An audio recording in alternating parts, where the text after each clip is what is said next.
It's a fallacy to ask someone, what is your attachment style? Because we believe that it can vary season to season and depending on the situations that you're in or what types of relationships or even just like specific people. The transition that I feel like I had to make post-college into young adult life was like accepting that my good friends have other good friends that I don't know about. For most of your friends, you are one of their circles. To me, secure attachment is like you don't have expectations on other people to fulfill something in you. I wouldn't seek or require anything out of you for me to feel secure. Mm-hmm. I'm having an allergic reaction, but it's fine. You are?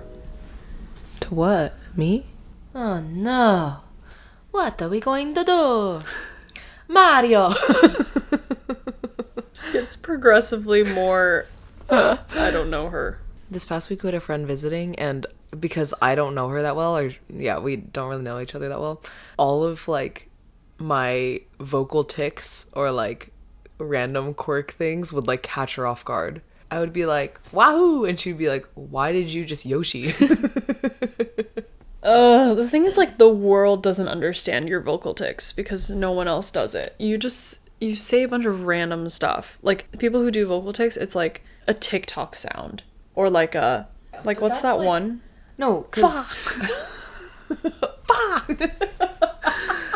like, okay, that one is genuinely good, but the rest of them, I'm like, you're just following the trends of the world, and it's not a vocal tic if everyone's doing it. It's called vocal stim, but yeah.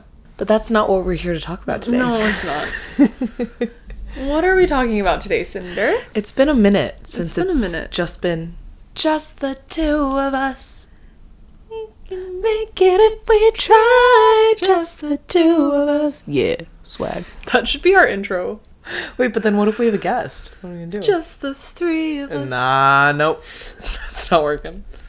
Just the two of us and a guest. Today we are talking about attachment styles. Yeah. I have a piece of sand in my eye. It's been there since yesterday. Ew! Anyway, continue. Okay, so she's having an allergic reaction. She cannot see. And she hasn't contributed anything to this conversation. Okay. So let's start. Okay, let's begin. Let's begin. Doe, a deer, a female deer, ray, a drop of golden sun, me, a name I call myself, far along. Lost it. A quick plug for Schmigadoon if you haven't watched that yet. No one's watched it. I think it got like 12 Tony nominations. Whoa, really? Yeah, the nominations just came out. Not that I'm a nerd or like following or subscribed or anything. But now's the time to see Broadway. Wait, is it that good? It's fire. Really? Far a long way too far. The thing is, like, one of our friends has been trying to get me to watch the show. I'm like down to watch it. Every time I see him, he's like, "Have you watched it yet?" No. Which one? Schmigadoon! Oh, Schmigadoon! It was schmigatastic! Is that how they talk? No, I just made that up. Okay. She put me on stage. Put me on, coach! Is that a vocal stim? Nah. It's just what cool people say. No. When they're ready to shine. No. Anyway, so we're talking about attachment styles today. Yes. The reason why this came up in our lives is because we have iterated through so many different attachment styles in our time of living together and in our lives. Oh, true. Yeah. And I've seen Cinder go from different attachment styles. I've also seen Carol. Yeah. I feel like there's significant things that happen in our lives. Yeah. That alter our attachment styles for that season. Yeah. And I feel like people usually talk about attachment styles as in like, oh, you're constantly this thing. And then you're just like trying to get to secure attachment. But on the contrary, I think that we have iterated through many different attachment styles. Some may say all of them, and we're striving for secure attachment. Yeah. So across friendships, dating relationships, yeah, family, coworkers, yeah, boss and boss's bosses. Ew. Right. And maybe that's our thesis. Carol was asking me earlier, what is our thesis for this podcast? Not that we have a thesis for any of the other ones. No, we don't. I was just curious. But I do feel like today, like that is a belief that we have developed through experience, that like attachment style is not static, and that it can vary widely depending on the people, who it is, and in what situations. Like in this relationship I feel secure, in this relationship I feel more avoidant, for example. So, yeah, we'll break some of those down. Yeah, we will.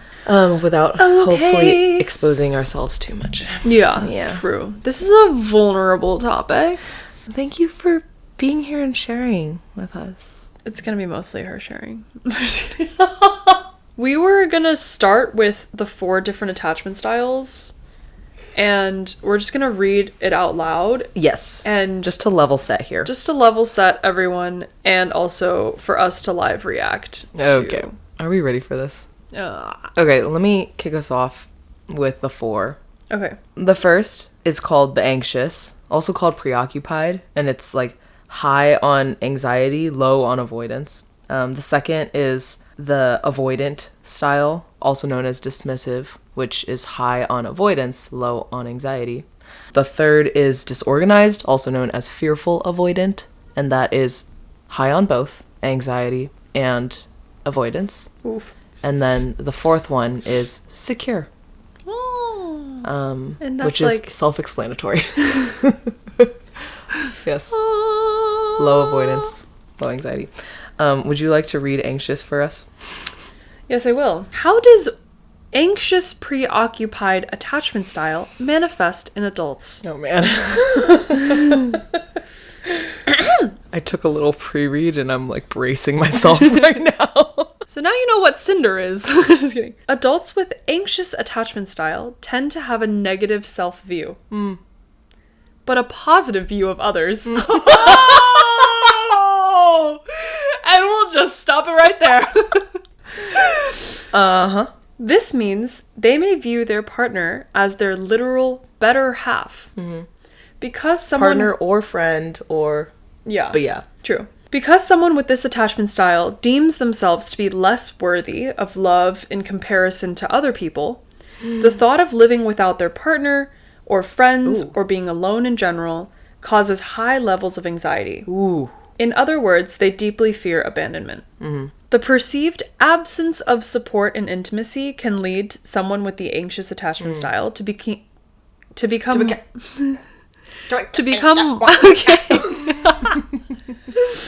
become more clinging and demanding, preoccupied with the relationship, and desperate for reassurance that they are loved.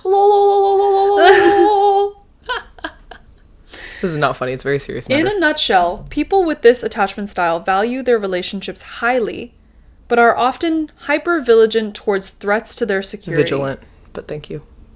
What did I say? Vigilant. What is vigilant? It's like when you have a village. Is vigilant a word? No. It's not a word. Are often hyper-vigilant towards threats to their security. Not funny. As well as anxious and worried that their loved one is not as invested in the relationship as they are. Yeah. Okay. Well, okay. Okay. Are we done now? Yeah, that we're done. Are we done? Yeah. Okay. Okay. Thanks. Okay. Your turn. We'll get into each of the reasons why we laughed. Okay. Avoidant, dismissive.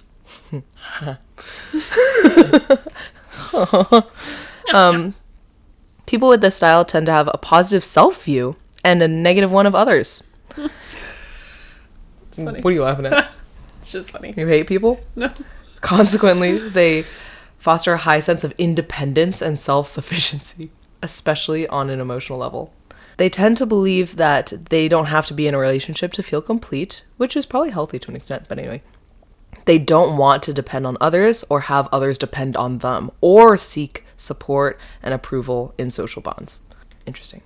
They generally avoid intimacy or emotional closeness and may withdraw from a relationship if they feel like the other person is becoming reliant on them in this manner. It's really funny. This is a very serious conversation, and we're Sorry. trying to create psychological safety for anyone who feels like they can relate. Okay? I found the piece of sand.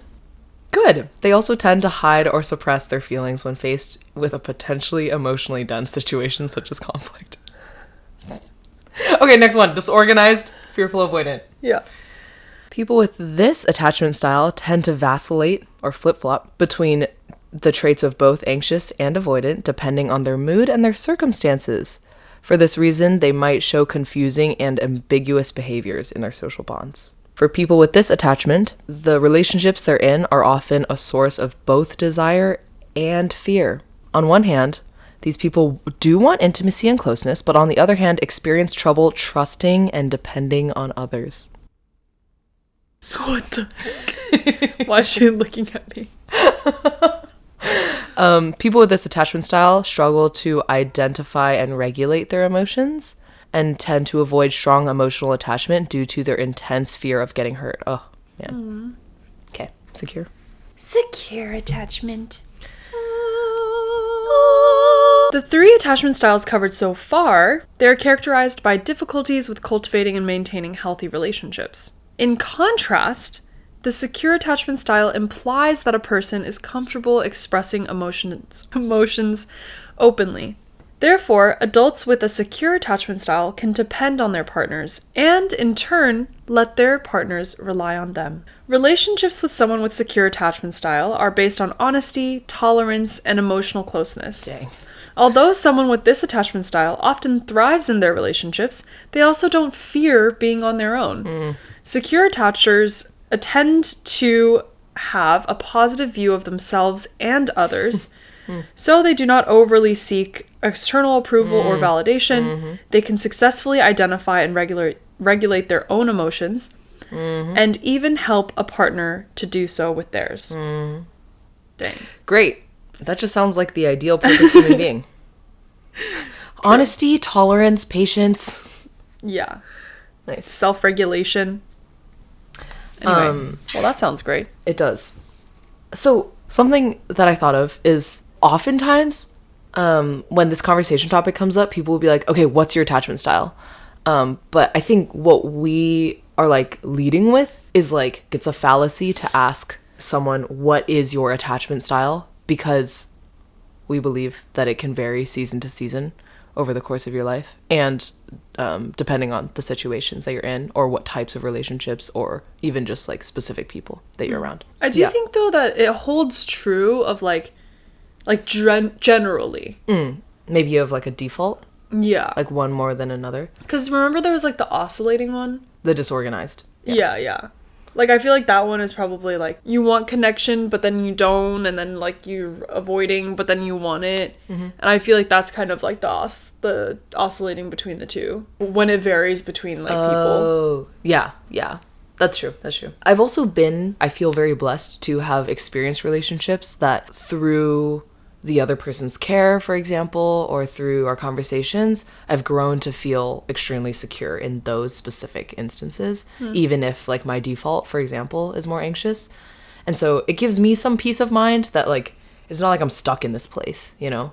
Yeah, we've talked about like nature versus nurture of like attachment styles. And I feel like even if there's some nature default maybe that you have, or maybe nurtured over the course of your life, like healthy people can spread healthy relationships. But then hurt people. It's very true. Thank you, negative Nancy. I'm just seeing the best in others. I view others very positively, so. Okay. I think for myself, like the first relationships where I was like cognizant about our dynamic maybe was like high school. Really? Bro, Yeah. I was out here having middle school drama to the max. I mean, I had drama for sure, but I think elementary, middle school, we're just kind of going and making friends. I'm like, you know, not really thinking twice about like who I get along with and why I'm getting along with them. But I think high school, I was becoming more like clear in my head about like who were my people and like why they mattered to me a little bit. But also I had a really close girl space friend who is still my bestie to this day, like one of the closest people in my life. And I think about her as like formative in my sense of self in high school. Like, I think in hindsight, I'm like, I probably was some kind of anxious, and I wasn't aware of it at the time, but I put a lot of my like sense of security in like knowing that she was always there. Or I tried to be that for her too, but I feel like she was really good at just being a very steady, loyal, committed friend. And so even though like I switched high schools, I like joined clubs, I left clubs, and there's like so much fluctuation in like social circles in high school, I always felt like she was like a source of like steadiness. What attachment do you think she is, that she was able to be there for you and give you that sense of security? If you were to ask her, she would probably say some kind of anxious. I think there was like some level of finding security in each other, which was, I think, good like in high school to an extent. But I always viewed her as like very secure as a person, that she could love on me very freely.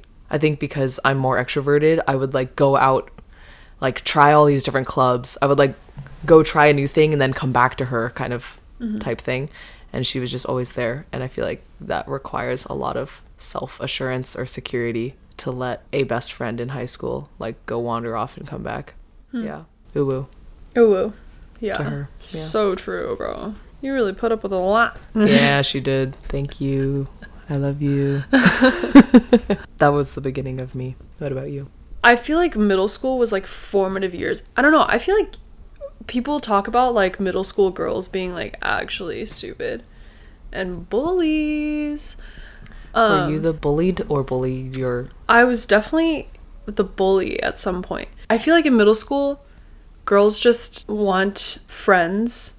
And like band together. And band together. And sometimes the easiest way to band together is to have like a common enemy.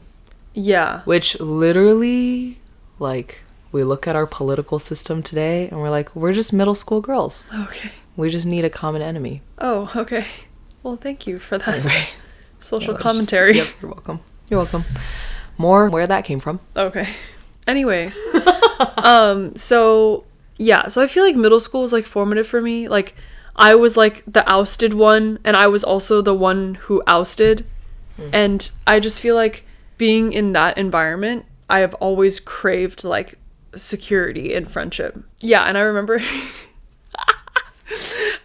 like the thing to use was like Ask FM. Oh my gosh. In middle school. That's such a throwback. I know. And like on Ask FM, for the Gen Alphas out there, Ask FM basically is like it's like an anonymous forum where you can just ask your friend an anonymous question and she can answer you. The thing to do was like, if you were the ousted one from the friend group and you were like the hated one that week, then like everybody else in the friend group would ask FM each other what we're doing this week. And then it was done to me. That was the culture of middle school. Was that like middle school girls all being anxious, trying to get validation from other people? I don't know. I feel like when you're that young, you don't really have attachment styles yet, probably. Yeah. And like, you're just trying to figure out the world, and we just made all of us each other anxious attachment style. Yeah. Wait, I wonder what the breakdown is between genders, like anxious, avoidant. Okay, so then high school for you, did that change, or was it still? I feel like I didn't really worry about friends in high school, but I feel like I still like kept the anxious attachment throughout high school as well.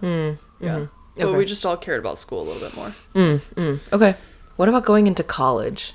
College, completely new environment, new people.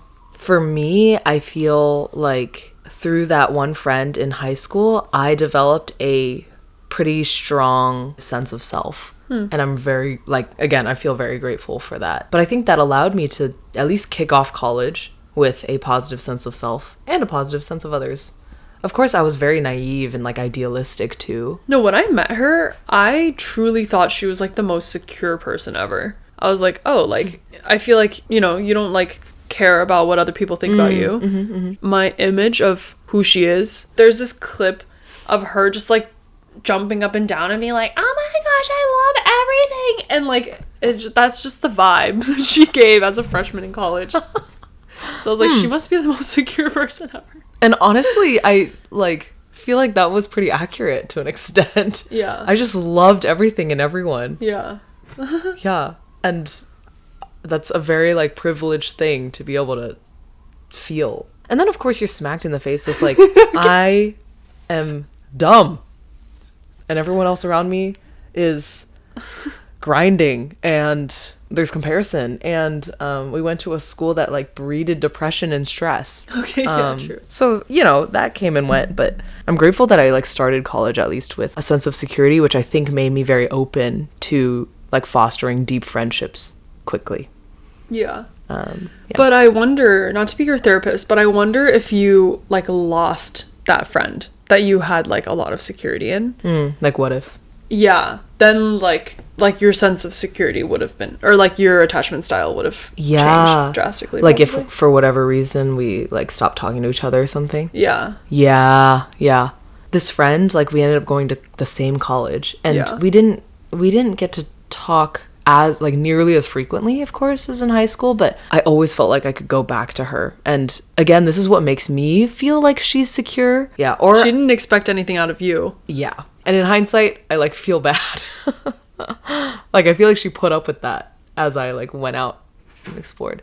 Of course, like she also was making friends, but it requires like a certain person to have that kind of loyalty. I wanted to say, I feel like I like had this season in my life where I became avoidant, like between high school and college. Oh. Because I feel like when you experience someone who has anxious attachment towards you, then I feel like I flip.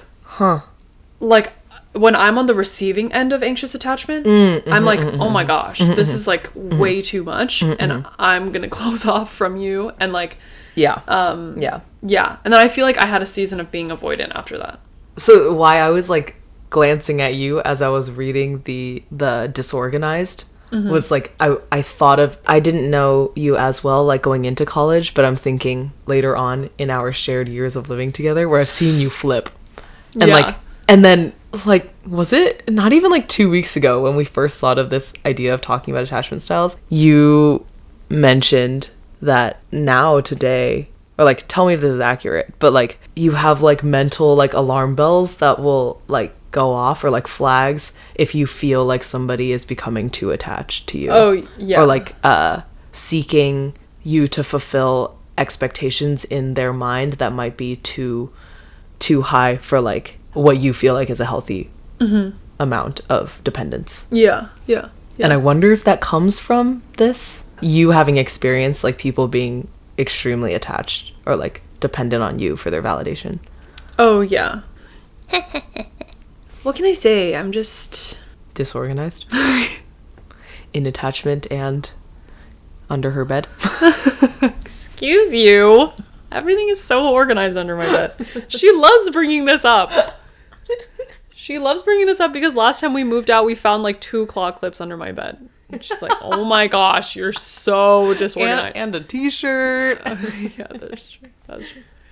Maybe some loose socks. Anyways, things just get lost. That's just what it is. Anyway. Well, I think nowadays I'm like, oh, like if I sense that there's like some type of imbalance in like expectations, then I know like where to safely put boundaries, and then like where to like like when to communicate and when to not. I feel like I've just, you know, throughout life and like as a 20 almost 6-year-old, like I just feel like with my vast amount of life experiences, like now I've experienced all combinations of every type of attachment style. Yes. Yeah. And I'm like, okay, this combination I'm sensing that it's happening. I'm going to place this boundary right here so that we never get too far. Yeah. That also reminds me, I wonder if people in their levels of comfortability when it comes to being vulnerable and like how much they want to share life with someone else, how much they want to depend on someone else, like what quote unquote healthy looks like to them might be different, like person to person. I feel like for you, like the healthy boundaries and like level of expectation in a friendship might be a different line than where I put like how much I, in a healthy relationship, I would want to depend on a friend and them on me, maybe sharing and overlapping of life and things. But I feel like the definition of healthy is like you're okay with varying levels from different people, and however much someone is willing, you're also okay with that. To me, secure attachment is like you don't have expectations on other people, and you're okay with, or you don't have expectations on other people to fulfill something in you. And obviously there's still like expectations that you should have for like a good friend, right? Like, true. Yeah, and what a good friend means. But I feel like it's like, for example, between me and you, like whatever level of attachment like that you would prefer from me, or like you want to share with me, is like okay with me. In a secure attachment hypothetical, like I wouldn't seek or require anything out of you for me to feel secure. But then for you too, in order to like sustain a relationship, maybe with somebody who is less secure, you also draw boundaries so that they don't become over reliant on you, right? If you notice maybe like a little bit of clinginess, for example, or like a little bit of like them seeking validation in you, you might draw a line such that the relationship doesn't become too imbalanced. I do feel like for me, I've realized that it's hard to sustain like anxious attachment or avoidant attachment friendships. For me, it's like I will probably need to draw like certain boundaries in order for us to continue sustaining like a long lasting friendship. Right. Yeah. And I feel like that goes with like any relationship where it feels like there's some kind of imbalance. And that can come from like being anxious or not, or just having like differing expectations on the relationship. But like, I don't know, I'm thinking about like a friend whose ex like became extremely dependent on her for like not just security. I mean, I think there was like a level of anxiousness there, but sense of who they were like revolved a lot around her. And she didn't feel that way. And I think just that imbalance itself was not sustainable. Like then she maybe started feeling a little tied down. And she felt like obligation. And I was thinking about like him alone. I didn't see him as somebody who was necessarily anxious as a person. I feel like if someone gets all of their sense of security from one person, or like from a source, some source, then like they won't need it from other people. You know what I mean? Yeah. So like then you'll experience like the secure side of him, but it's because he's like getting it from her already. Yeah, true. Actually, I was just talking to someone yesterday about like having a strong sense of self, and she was saying like having a strong sense of self is the root of being able to develop secure attachments towards other people.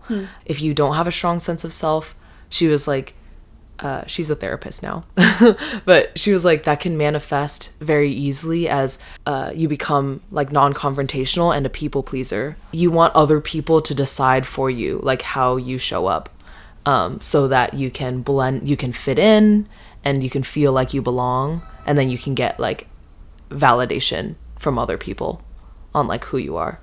Whoa. That's maybe like an extreme side, but if you have a strong sense of self, you know who you are, regardless of like how other people are showing up.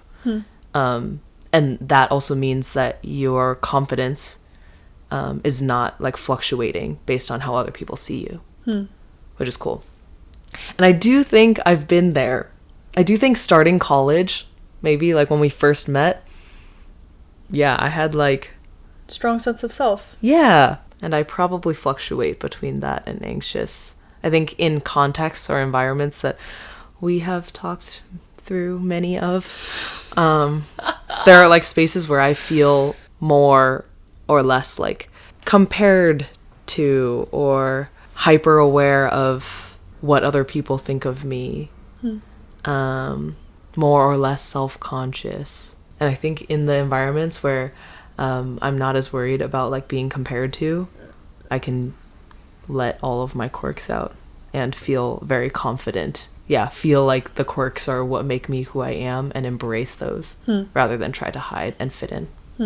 It's interesting because I feel like beginning of college, like I felt like you were that way with all types of groups, or like all the groups that I was in with you. Or I don't know if you like had thought, like were thinking about this kind of stuff back then. But well, I maybe not consciously, but I do remember, for example, there was like one club that I was in. Like I think my personality was the minority. My interests were the minority. I noticed myself becoming a lot more self-conscious in that group specifically. And maybe that's why I didn't end up building many like long-lasting relationships in that group, even though there were like plenty of people in that group that I really respected and I feel like we did get along. Maybe like that environment just didn't bring out the best version of myself for me. I didn't feel the most confident. Yeah. In contrast though, like in our acapella group, like everybody, I feel like we all had such distinct personalities. Yeah, and we had a space to like bring those out and embrace them in each other too. Yeah. So yeah. I mean, I think to an extent it's valid that like there's some groups of people that I feel like might not bring out the best version of yourself, and I feel like that's also like a valid thing to be like, oh, this is like something that maybe I won't invest as much in. Yeah. True. True. I feel like something I struggle with though is like sometimes maybe it's a group culture. There are things that can be fixed. I think about like some work cultures that I've been in and I'm like, the values here are just not fostering belonging. Yeah, exactly. But then there are some groups where I think I can just be in my head and like I was gonna say thanks. Appreciate that. No, I was gonna say like I feel like in group settings there's like group dynamics that I feel like could be improved so that it fosters a sense of belonging for everyone and inclusion for everyone. Yes. And then there's like the internal dialogue that happens that make you the general public, not Cinder. I feel very targeted. Make like the general public of a you like feel like they can't fully express themselves. Yeah. I do also feel like I know people, and I feel it for myself too, that can like play off feeling like looking very secure. But on the inside, we're just little self-conscious beings. Yeah. I was gonna say, I feel like college smacked us in the face a couple times. Or I don't know if it was college specifically, but I feel like, at least for me, experiences or friendships that I had in college with varying types of attachment styles like really affected me, I think. And I feel like I had to do a lot of internal work for me to get to like a healthier place now, because I feel like before I was like, this person is extremely avoidant and so I have to like be anxious in order to like make it work. In order to make it work. Or push like through. But I feel like I've zenned out at this point and I'm like, you don't have to make every friendship work. Quote from our previous podcast. And jaded. Yes, true. Yeah, and there are friendships that are, okay to let go. Maybe that is the lesson of our 20s. Letting go is okay. Yeah, and you don't have to make it all work. Yeah. Are you able to recap like some of the attachment types or like dynamics that you have experienced college through now? Yeah, I feel like I experienced multiple avoidant people in college. And I think their avoidance made me feel like I needed to become more of the anxious attachment so that I could like fill the gap. Oh. Or was that a conscious thing or? It's probably instinctual. Oh, okay. Yeah, right? I mean, I felt like my sense of you too, like from the get-go was like that you were not an anxious person. But I feel like I witnessed a couple times where because you put the burden on yourself to fix the relationship, it made you more anxious. Yeah. What did the description say? Maybe it wasn't out of like a fear of abandonment that it said, but just like not wanting to let the relationship down or let it die. And so then you're doing everything in your power to like salvage it. Yeah. Even if maybe the other person who's avoidant doesn't want that anymore. Yeah.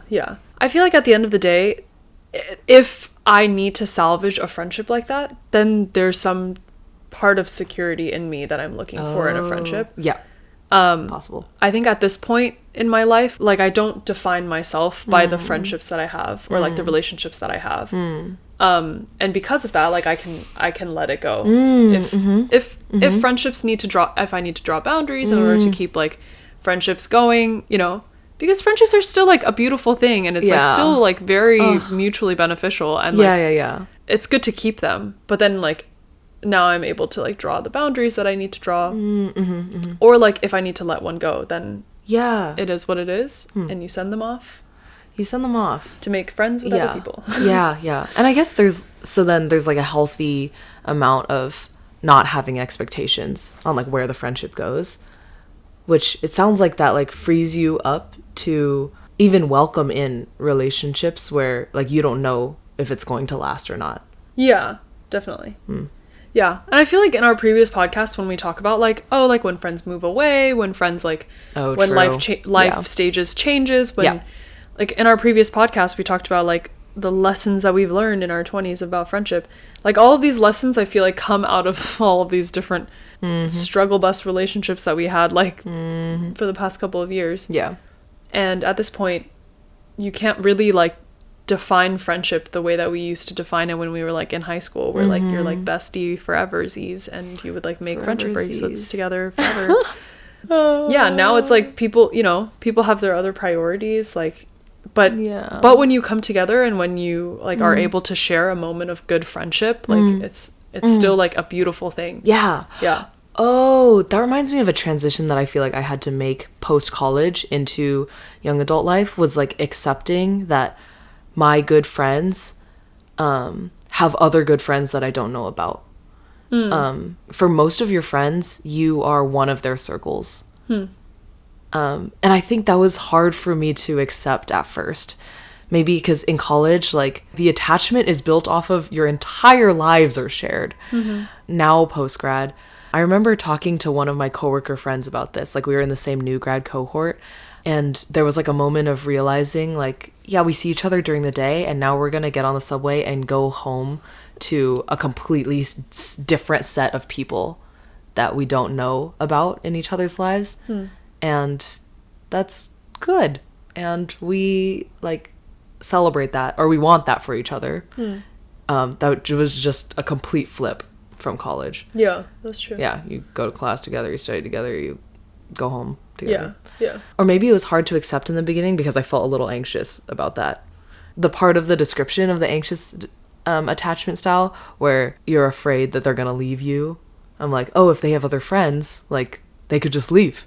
Yeah. Or I have to learn that's okay. Yeah. And I've been, again, fortunate that people have not left. So restore some hope. Yeah. Like the final countdown. Do-do-do-do. Do-do-do-do-do. Do-do-do-do-do. Like, I feel like the aim of life is to get to a secure place. Among other aims in life. Yeah. But in this like realm specifically, yes, like I feel like it's to get to a place where we can be at a secure attachment place. I do think that it's like human nature for us to try to fill like our sense of self with someone else, or like with relationship. But what to strive for now for myself is like the sense of self has to not involve anybody else. I was gonna ask, how did you eventually get to a point where you were secure again? Your identity is like slowly no longer dependent on like saving relationships or getting the validation from those people. Yeah. I feel like it's very easy for me to find like a lot of my self-worth, or like put my identity in like how good of a friend I am. Yeah, that's a big one. Yeah, and I feel like when you lose friends, then you're like, oh, then I'm a bad friend. And I feel like that like would destroy my sense of self at some points in my life. I feel like I've like never really had a friendship in my life where I felt like when I had it and it was good, that it was like enough Oh. to feel like, oh, my sense of self is like entirely like secure. Oh, wow. Interesting. Yeah. Maybe that's different from like when what you were talking about how like your friend was able to give that to you at that time. Like, I feel like now I'm like, how did that happen? Because for me, I feel like the theme of my life is like, even if you were to have a friend that can give you all of these like affirmations of your self-worth, or like like even if you had a friend that you felt like you could be secure with, it's not enough to make me feel like I'm secure in everything. You know what I mean? Okay. Like, no person is going to be see. able to give me that amount of security. And at some point, you know, like, people have limits, and like people are not able to go that one more extra mile. Right. Yeah, and we also can't all be perfect friends. Yeah. And like, yeah, like people are going to fail you eventually, and you're going to have to get to a place where you can forgive them, you can let it go, you can't depend on people forever. Yeah. I agree with the like, nobody is perfect, and I think I felt that in my friendship. With my like middle school, high school bestie. Yeah, I would feel times where like I knew we let each other down. Granted, I think again, she's just like an impeccable human, and so like there were so many things that, or like so many more cases where like she did it right. But in hindsight, I realized that I put a lot of pressure on her to like fill that gap, or like to hold my identity. That's usually not sustainable. And then like later on too, I had a little bit of like a crisis when she got married, and Oh, she had a crisis. A little bit. Like I think it really like shook my, like at that point, I mean, like we've been graduated and all that stuff. Like I think sense of self was no longer like solely tied to her. But I think maybe just because so many of my formative years were that case, like to see that she now was grafted to someone else, and there's like another, like she has like a new best friend in the picture kind of thing. I like felt even many years later like some of my identity being shaken. And I had to work through that. But yeah, it like goes to show how deeply entrenched like my identity was in like her stability in my life. Yeah, and like no one person is meant to carry that, I think. Yeah. I was gonna say, do we want to like bring this into the context of dating a little bit, or like touch on how that has formed us? Yeah. Or like generally speaking, like I feel like in the dating world of attachment styles, I feel like if you haven't gotten to a place where you have secure friendships in your own personal life, it's going to be really difficult to get into a relationship and expect to have a secure relationship. Yeah, valid. Yeah. My friendships have undoubtedly formed like how I approach romantic relationships, but also like relationships with my parents, and like relationships with coworkers who I feel like I felt a lot of imposter syndrome around. Yeah, like that's a whole other environment too. And then broaching like new, I don't know, social settings entirely. Yeah. So, ooh, okay. Vulnerable example time. Like a good case of this is, I would say like senior year of college, I was like headed back into that like more secure realm. And I think I entered a new relationship senior year, dating relationship. And I think I was a more secure person in that dating relationship compared to maybe like other ones that I've been in. Agreed. Nice.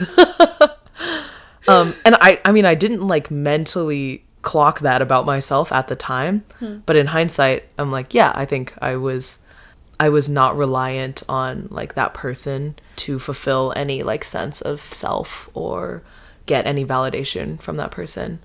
Yeah. In comparison, there have been other seasons that you have duly witnessed and duly noted, where I have been more anxious and more self-conscious. And that has like directly bled into dating relationships where like I'm seeking a lot of validation. And then that like doubles down if like that person might have a more avoidant attachment style. Yeah. And then as we read in the descriptions, their instinct might be to pull away if they feel like somebody is becoming dependent on them for like emotional support. And then when I am in an anxious state and I feel that, then I become more clingy, and I'm like instinctually feel that fear of abandonment, and then I like work even harder, or like I go even further, and then yeah, it's just a very unhealthy dynamic. Yeah. So I feel like learned that about we've both experienced that in different. We've both witnessed each other experience those types of friendships and relationships. Yep. In the past 6 years of living together. Ho ho ho. Ho ho ho. So that's why the title or like the caption of last week's episode was like the things that we were learning about friendship and relationship and just coexisting with other humans on this planet. Yeah. It's good. Yep. General. Yeah. Yep. Like to do that, the things that we're learning is like hard-earned lessons that we're currently still learning, because it just flows and ebbs and yeah, flows right back. Yeah.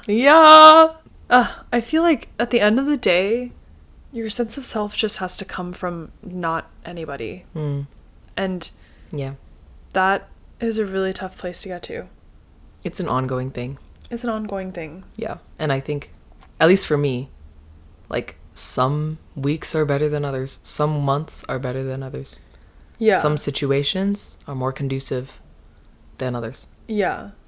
And I mean, it doesn't even have to be like, oh, you're like your sense of self comes from like how good of a friend you are, or how many friends you have or whatever. But it can also be like how people view you and like, yeah, like people's opinions of you, or like we as a human race like derive so much of our self-worth from those things that are actually just like social constructs. Totally. Yeah. Yeah. And if there's a way that we can, or if there's somehow we can get to a place where we can all just be defined, sense of self is like comes from yourself and not your abilities or not like people around you and stuff like that, then we could all live in a healthier, secure attachment place. Yeah. And if we can like remind each other that like your value, your worth does not come from like what you contribute or what you output, what you provide, but your worth is just intrinsic. Yeah. We would be in a better place. Yeah. You're beautiful. Oh, thanks. Not you. Anyway, thanks for we'll listening. keep practicing that. Yeah, we'll keep practicing. Thanks for listening. Thanks for listening. See you next everyone. time. Doo-doo.